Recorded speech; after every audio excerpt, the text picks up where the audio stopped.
struggle with depression or anxiety? As a former family doctor, I would diagnose this all the time based on symptoms. And then the treatment was a selective serotonin reuptake inhibitor.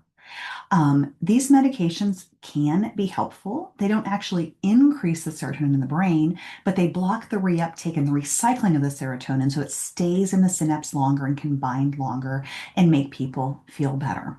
Sometimes they work, sometimes they don't, and it oftentimes can take a lot of trial and error.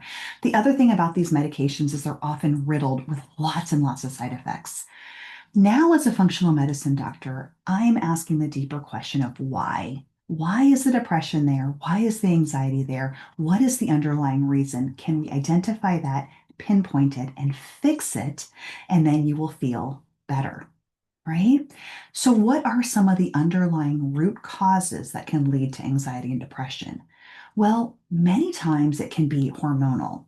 And the first hormone that is important to look at is cortisol. Cortisol is our stress hormone. And when we live in a constant high stress state, as many of us do, this can lead to feelings of depression. It shifts our body into survival mode. We aren't thriving when we're surviving, and it can lead to a poor mood. So, diagnosing and fixing adrenal fatigue can be one of the first steps to treating symptoms of depression and anxiety. The sex hormones are also critical for optimal brain health. Estrogen, progesterone, and testosterone all make us feel better mentally when these hormones are in the right levels and are balanced.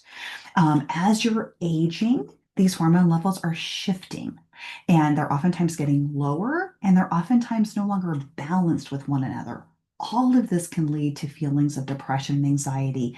Identifying the appropriate levels of the hormones and replacing them naturally can play a big role in treating anxiety and depression. And still on the topic of hormones, thyroid hormone is also critical here as well. And I'm not talking just barely in the normal range with thyroid. You want your thyroid to be optimal to feel your absolute best. Now, in addition to hormonal abnormalities, cortisol, estrogen, progesterone, testosterone, and thyroid, there can also be nutrient deficiencies that can lead to feelings of depression. The first one I think of is magnesium. Magnesium deficiency is so common, and magnesium is so critical for 300 reactions in the body. Even if you're eating lots of foods that are high in magnesium, you still may be magnesium deficient because frequently the soil where these foods are grown is deficient in magnesium. So even eating typically magnesium-rich foods may lead to a low magnesium level inside your body. Also, the typical blood test that's ordered for magnesium, if it's checked at all, is looking at only about 1% of the total body store of magnesium. So if that blood test is normal, great, but what about the other 99%, right? So magnesium is one of the 5 supplements I take every single day to make sure I'm getting plenty of magnesium in my body. In addition to magnesium, B vitamins are critical as well. When we're thinking about B vitamins, it's very common to think about B12, and B12 is a really important one, but it's not the only one. B6 and vitamin B9, which is also folate, are also very critical for optimal brain health. In addition to the B vitamins and magnesium, omega 3s are also very important. They have an anti-inflammatory effect on the brain and can boost our neurotransmitters and our ability to feel really good. So depression's complicated, as is all chronic disease. And the key is why? Why are these symptoms happening in the first place?